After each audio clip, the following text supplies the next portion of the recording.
Ladies and gentlemen, the story you are about to hear is true. Only the names have been changed to protect the innocent. NBC brings you Dragnet.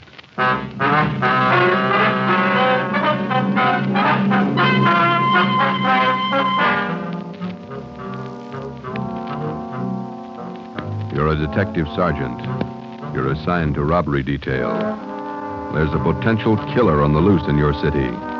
18 women have been beaten and robbed by this man. The newspapers call him the Werewolf. Your job is to get him. Dragnet, the documented drama of an actual crime, investigated and solved by the men who unrelentingly stand watch on the security of your home, your family, and your life.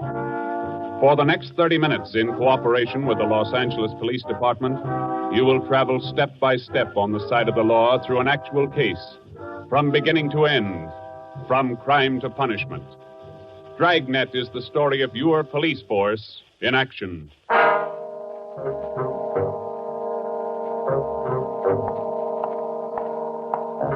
was Thursday morning, February 2nd. It was raining in Los Angeles. We were working the early morning watch out of robbery detail. Detectives in Los Angeles work in pairs. My partner's Ben Romero. He's a sergeant, and so am I. My name's Friday. The boss is Ed Backstrand, chief of detectives. I was on the way back from the teletype room, and it was 3 a.m. when I got to room 27A, robbery detail. Hi, Ben. What's up? Keep your coat on, Joe. Just had a hotshot call. Coming, Skipper? Right behind you. Let's go, Friday. Well, what was it, Ed? Another woman robbed, almost beaten to death. Well, how many does that make? About 18 in 6 weeks. Is that right, Skipper? Yeah, 18 too many. Come on, down these stairs to the garage. Yeah. What about that suspect we had, Ed? You mean Martin? Yeah. Had to release him this morning. But I got a good tail on him, Henderson. Yeah. We got any report yet? Nothing definite to hold him for. Here's the garage. Let's hustle it. Right. Then if this isn't Martin's job, Skipper, and he's not the right man... Then we start all over again, and we work night and day till we find the right man. Here's the car. Let's go. Ben, you drive. Yeah, all right. How do the victims describe this guy, Ed? Pretty sketchy. Supposed to be tall, dark, long black hair. Last woman said he had a face like an animal, something like a dog or a wolf. A wolf? Yeah. She said something like a werewolf. Something like a werewolf. Well, he almost had to be that, judging from the way he operated. He was either an animal or a raving maniac. One thing we were sure of, he was smart and he was dangerous. For almost 2 months, he'd prowled the streets in a stolen car in the early morning, usually between 3 and 5 a.m. And the victims were always lone women, most of them waitresses, coming to work or going home. He dragged them into the car, robbed them, beat them until they were unconscious, and then throw the body out into the street. That's just what we found when we pulled up to the curb near the corner of 8th and Grand. One cruiser car was already there, and so was the ambulance. About a dozen people were standing around looking at the crumpled figure of a woman sprawled out on the sidewalk.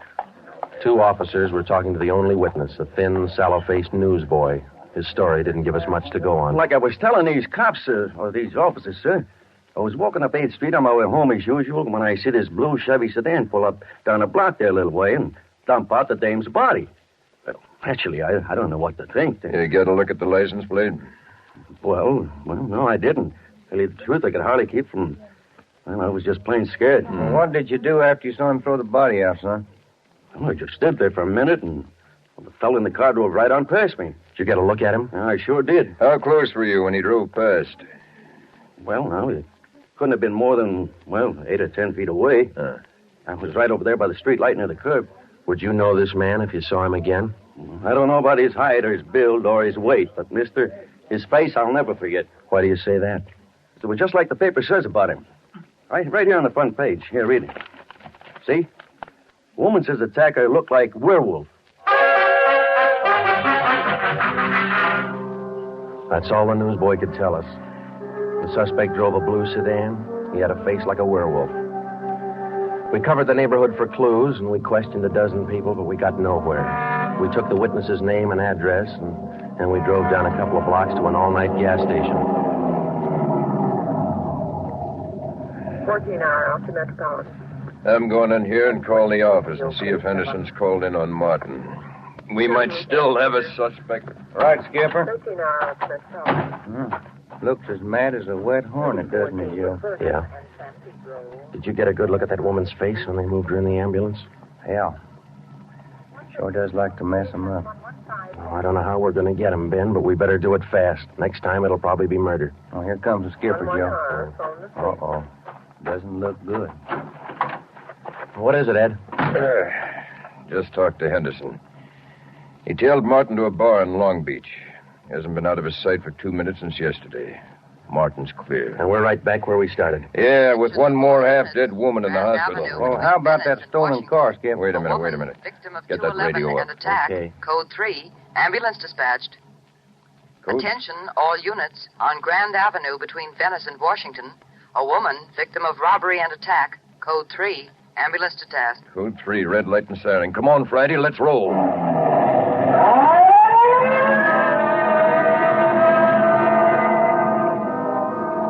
We couldn't be sure, but it sounded like another one.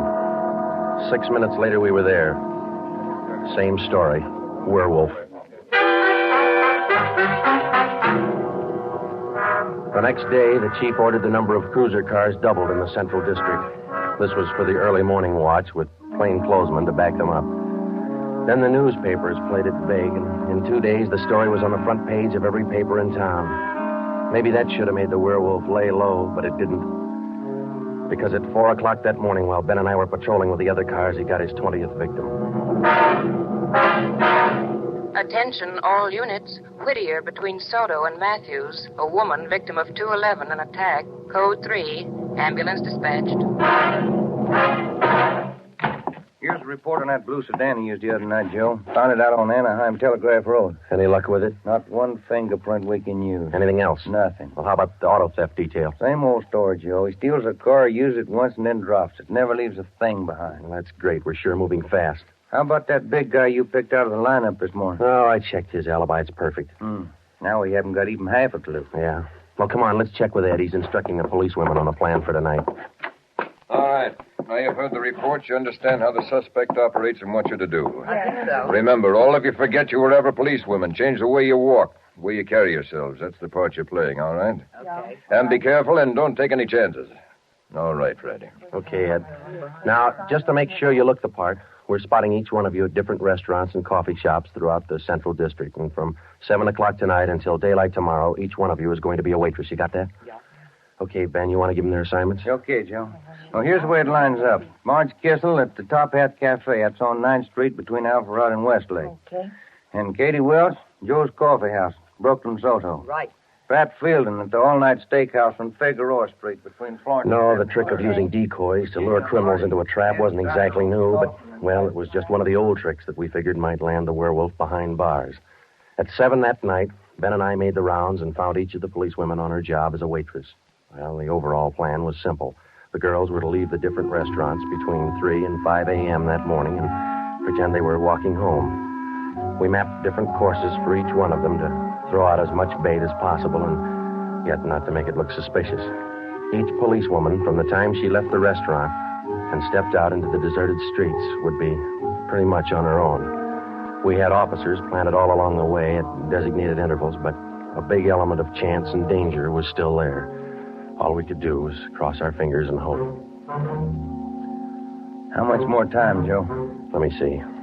She's due in 2 minutes. Yeah. Waiting gets on your nerves. And it won't be long. This corner doorway's a pretty good lookout spot. Yeah. Wait a minute. Listen. Who is it, Joe? Can you see? Get back. What is it? Wait a minute. It's Marge Kissel. There's a man following her, a big guy. If it's the werewolf, where's his car? I don't know. Maybe he changed his plans. Get back. Here they come.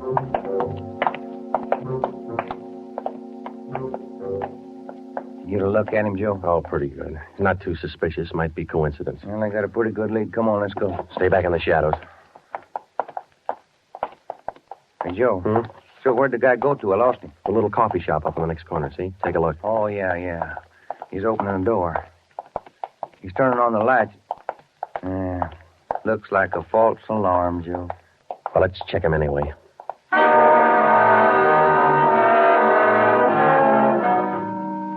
Well, I didn't think we'd be that lucky on the first try, and we weren't.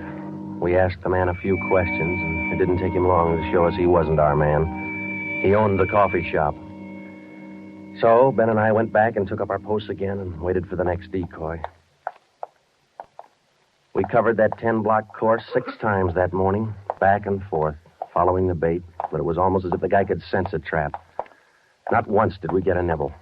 By the time our last decoy finished the route, it was almost daylight. Joe, I never was so glad to see that sun come up in my whole life. My feet feel like they're puffing right up out of my shoes. Yeah, me too. Come on, let's get over to the car and check on the other squad out in Boyle Heights. Huh? Mm-hmm. Oh. Hit the radio, will you, Ben? Yeah. Joe, there must be some easier job on the force than this. Yeah, you and me both. Now, let's see what happened to the others, huh? 80K to Unit 104K. Come in. 104K to Unit 80K. Go ahead. 104K, this is Friday. You do any good out there? This is Miller. I'll call Curtis. Stand by. 80K to 104K, Roger. What do you think, Joe? Maybe a bite? I don't know. Oh, this guy seems to work like a mind reader. Well, he can't win all of them. 104K to Unit 80K. This is Curtis. Go ahead. This is Friday, Al. How'd you do out there? Any luck? Just checked in the last gal, Joe. Katie Welch, not a sign. Okay, Al. Have the men check in. 80K clear. KGPL. Okay, let's go, Ben. When we finally got back to the office that morning, both Ben and I were ready for some sleep, but it didn't look like we were going to get it. We just about finished going through the overnight reports for some kind of a lead when the phone rang. Robbery Friday. Hi, Joe. This is Wilkerson, auto theft. Hi, Wilkie. You got something for us? Not much, Joe, but it might work into something. Just got a report in on a pair of stolen license plates. Oh? Yeah. I'm not much of a hawkshaw, but I figure there's just a chance it might be your werewolf boy. How come? I don't know. Maybe just a hunch. After 13 years in this business, you get to know thieves pretty well. Sometimes you got to even think like them. Okay, Wilkie, thanks. We'll check by in a couple of minutes. Right, Joe. What do you have to say? Pair of license plates stolen last night. Wilkie's got a hunch it could have been our man. Well, might be an angle, Joe. If that werewolf guy'd hang on to one car long enough, we'd have a chance at him. Well, he's too smart for that. I don't know, Joe. Sooner or later, he's going to make a mistake. Yeah. Come on, let's check with Wilkie. Well, we checked with Wilkerson. We got the best piece of news we'd had in days. On the average, 95% of stolen cars are recovered or located within 24 hours. In the remaining 5%, Wilkerson, by a simple process of elimination, narrowed down the number of cars the suspect might be driving. Wilkie figured 6 cars. There they are. Now, I'll bet you if you picked up your man tonight, he'd be in one of these cars. Let me see, huh? 2-door black sedan, yellow convertible, another sedan, green, blue coupe, black coupe, and a gray convertible. Well, that's good work, Wilkie. At least we got something to look for now. Yeah, you're right, Joe. Wilkie, you got the numbers of those stolen plates you're talking about? Yeah, right here, Ben. They're already on the hot sheet. Good. Keep us posted, huh? As usual, Ben. See you later, Wilkie. That's a good break, Ben. Something to keep us busy tonight. Tonight? What do you mean? We're setting another trap. Same thing as last night. Same policewomen, same everything. Yeah, only this time let's hope he steps into it. You know, Joe, this werewolf character's getting me mad.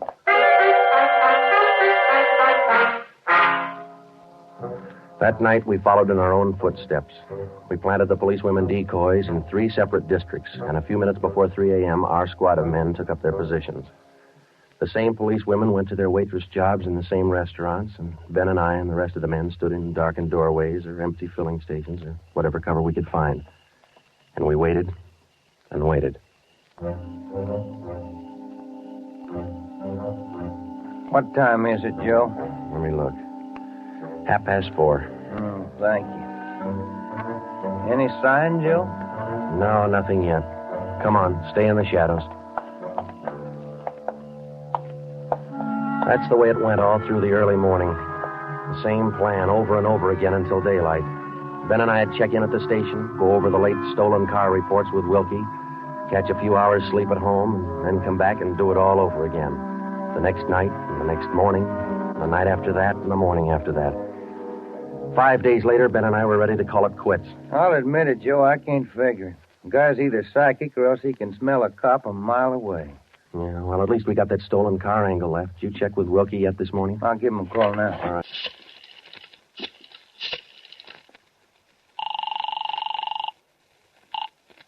Auto theft, Wilkerson. This is Ben, Wilkie. You got anything for us this morning? Yeah, I was just going to call you.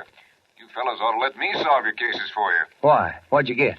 The boys picked up 3 of those 6 stolen cars since late yesterday. Great. Now, what does that leave us with? Well, here are the 3 still missing. Yeah. 4 X-ray 763. Yeah? 5-6 Young 342. Uh-huh. 6-1 Robert 385. Yeah. Got those? Yeah, thank you, Wilkie. Check you later. Good news? Remember those 6 missing cars? Yeah. Wilkie says the boys found 3 of them since late yesterday. Here's what's still out. The blue coupe, the yellow convertible, and the gray convertible. Yeah. Well, this feels like the right track for a change, Ben. Righty. Romero, got a minute? Sure thing, Skipper. Come on, Joe. What do you got, Ed? Woman out in Hollywood just called in with this. She said she walked down to the corner from her house last night to mail a letter. On the way back, a guy pulled up in the car and tried to drag her inside. Any description? Big, heavy-set, dark, same thing. Well, how'd you get away from him, Skipper? She said she started running as soon as he made a motion toward her. And he saw her run up the steps of her house. He jumped back in the car and took off. Well, how come she didn't call in before this? She hasn't got a phone. She's afraid to leave the house again until this morning. Sounds good, Chief. You got her address there? Here you are. Mrs. Tom Burdick, 1237 Wilcox, apartment 10. Come on, Ben. This might be what we're looking for. Who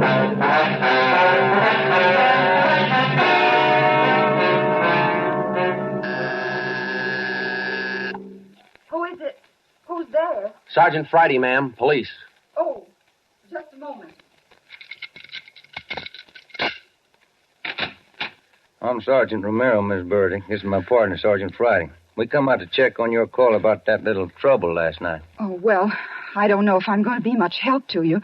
I was so frightened about all I could do was just run. Well, could you add anything to the man's description, Miss Burdick? I mean, other than what you told the chief on the phone?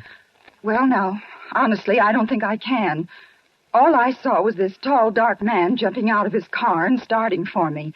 He had a heavy build and seemed to me, well, a large head with lots of long black hair. Miss Burdick, would you recognize this man if you ever saw him again? Well, I think I might. He was such an unusually big man, almost frightened me to death. Well, just one more question, Miss Burdick. Could you describe the car this man was driving when he approached you? His car? Mm-hmm. Why, yes. It was a gray convertible. Miss Burdick, are you sure of that? Yes, I'm sure of it. A gray convertible. Thank you, Miss Burdick. That's all we wanted to know. Sometimes when you're on a case, you can chase yourself around in circles for weeks trying to fit together just 2 little pieces of a yard-long jigsaw puzzle. And a lot of the time, you find the answer where you least expect it. But once you get that feeling you're after the right man in the right way, there's nothing that can shake you. When Ben and I got back to headquarters, we went straight to the chief's office with the story, and we had him stake out the gray convertible. In other words, if any detective or officer spotted the car, he reported it back to us, but he stayed away from it. We figured that there probably weren't more than 2 of the victims who could take the witness stand and identify the man who robbed and beat them. Not with a smart defense lawyer, anyway. So there was only one way to catch this suspect. Red-handed. Here they are, Joe. Both sets of license numbers for that gray convertible. Here are the original, and here are the numbers on the stolen plates. Good. Everybody got a hot sheet? From the chief all the way down to the janitor. Fine. Now let's get together with Ed, huh?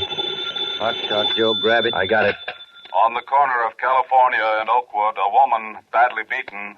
On the corner of California and Oakwood, a woman badly... Come on, Ben, another one. But, Joe, it's broad daylight. Yeah, doesn't figure, does it? Come on.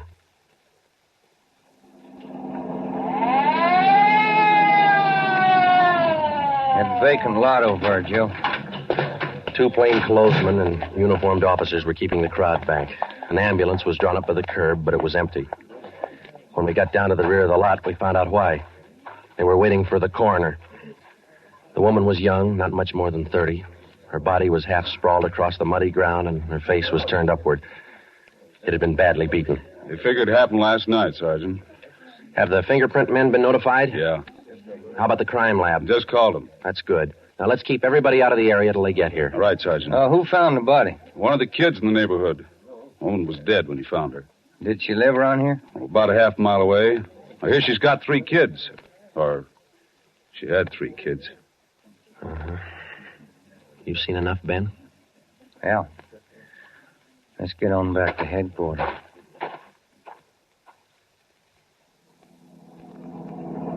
All the way back to headquarters, Ben and I planned our next move. And by the time we got to Ed Backstrand's office, we knew exactly what had to be done. When we told him about the Werewolf murder, he didn't say a thing for a minute. He just stared across the room at the calendar on the wall. Then he brought his hand down hard against the desk. Friday, Romero, I'm only going to say this once, so get it straight. That guy's pulled his last job in this city. He's through robbing and beating women, and he's through with murder. I've given you time to track him down, and now I want him in. No stalls and no excuses. I want him. I don't care how many men you use, and I don't care how you get him, but get him. That's all. Ben and I worked all that afternoon, right through dinner, up until 8 o'clock. By that time, the overall plan was down on paper and already in action. It was one of the biggest things we'd ever tackled, and, well, we didn't know if it was going to work.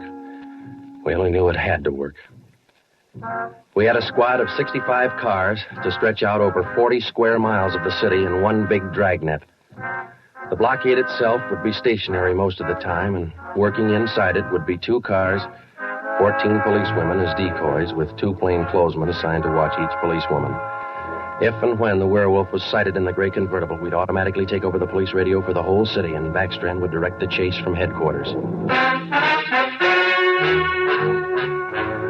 A little after 8, we had coffee and hamburgers, and we went to Ben's for a few hours. Ben tucked his kid in bed as usual, and then he laid down for a nap. I talked to his wife until I dozed off in the chair. At 11:30, she woke us up. I combed my hair and put on my coat. Cops' wives are like everybody else's. They worry. When we met Ed at headquarters, we did some last-minute checking on details with Backstrand for about a half an hour, and then we were all ready to go. By 5 minutes past 2, half the Dragnet crew pulled out of the police garage and scattered over the city to their places. By 2:35, the other half pulled out, and a few minutes later, Ben and I followed. At 3 minutes to 3 that morning, Backstrand took over communications and checked every car in the operation. Stand by. 617. It was a good start. Every man in his right place by the right time. The trap was set. All we needed now was to find our suspect, the Werewolf, inside. Control 4 to Unit 80K. Control 4 to Unit 80K. 80K to Control 4. Go ahead. This is Backstrand, standing by. 80K, roger. Clear. KGPL. Okay, Ben. Now let's go find him. I got a hunch, Joe. Let's try the Wilshire district first. Sounds all right to me. Let's go.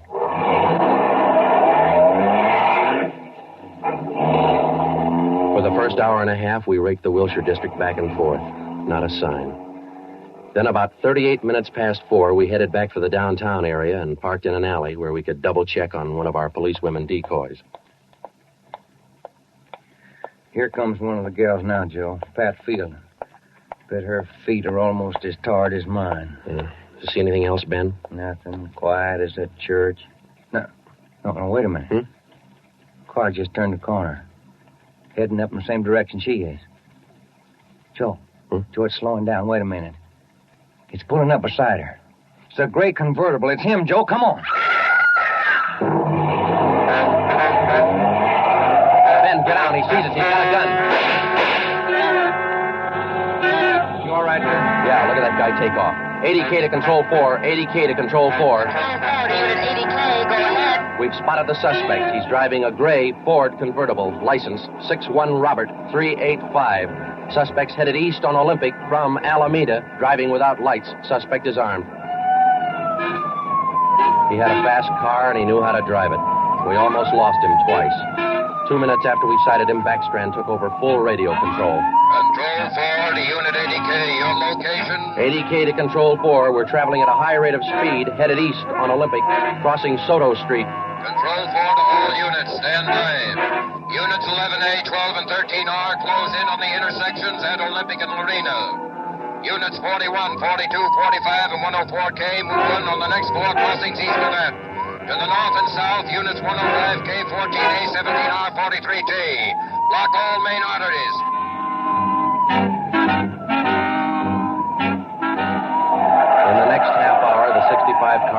Dragnet had pulled in like a noose around a 5-mile area. Ben and I hoped it was just a matter of time. Unit 80K to Control 4. Control 4 to 80K, go ahead. He's headed north on Fresno Street, crossing Whittier Boulevard. Attention all units.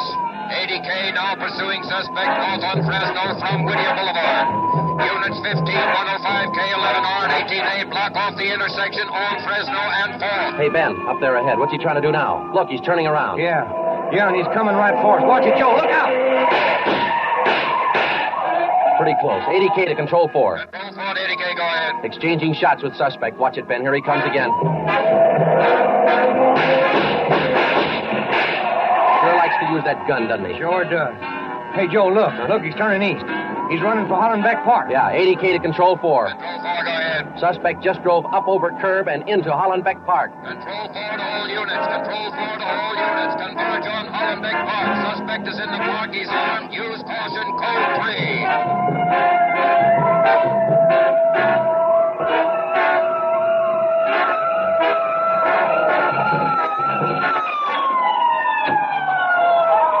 There he is, Ben. Watch it. Looks like a night baseball game with only his headlights. Yeah, come on. Let's get him. Yeah. Never say die, huh, Joe? Joe, can you get a shot at him? Don't shoot! Don't shoot! I'll give up! Don't shoot! Then step out in the open and get your hands in the air. All right, I give up! But don't shoot! You're a brave killer. Yeah, come on. All right, you get your hands in the air. Come on, higher. Joe, look out. He's got a knife. I got him. Joe, those women were right. He does look like a werewolf. Yeah. You got your handcuffs? Yeah.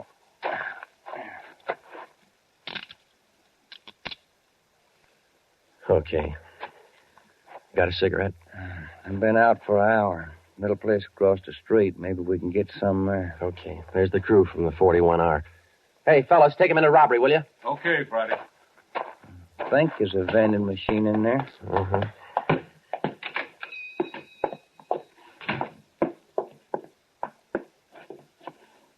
Say, you got some change for the cigarette machine, mister? I think so.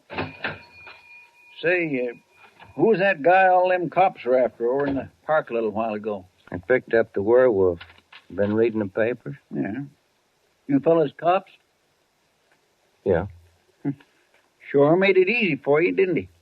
All you cops had to do was surround the little fella in the park. Nothing to it, huh? Yeah, that's right, mister. Nothing to it.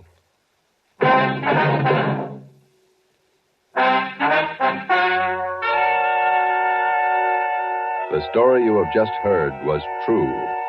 Only the names were changed to protect the innocent. Walter Barton, known as the Werewolf, was tried and convicted and is now serving a full life sentence at the state penitentiary.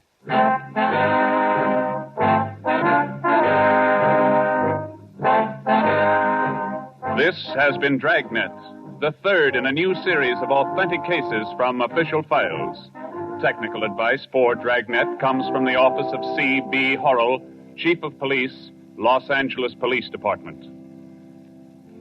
Tonight's program is dedicated to Sergeant Mario Victor Dairo of the Los Angeles Police Department, who, on the morning of January 1st, 1943, gave his life so that yours might be more secure.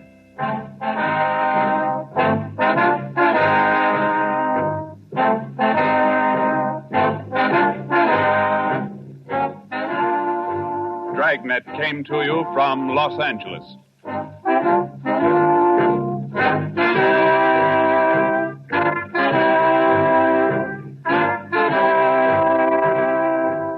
This is NBC, the national broadcasting company.